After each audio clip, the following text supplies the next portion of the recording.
All right, salami, chips, and mustard dip here on Dave's Cooking Show for you today. First thing to do, we got to make the dip. So you want to take a quarter cup of sour cream, a quarter cup of mayonnaise, 2 tablespoons of Dijon mustard, 2 tablespoons of grainy mustard or whole grain mustard, whatever you call it. Then just mix this around, and you want to give this at least probably an hour in the fridge. Oh, and of course, a little bit of salt, a little bit of pepper.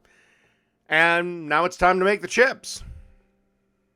All right, have a baking sheet lined with our good friend parchment paper, and you just want to make a nice single layer of these, little salamis here. And you want to pop it into a preheated 375-degree oven and bake it for 15 minutes. That's it. We'll be ready to serve in a second.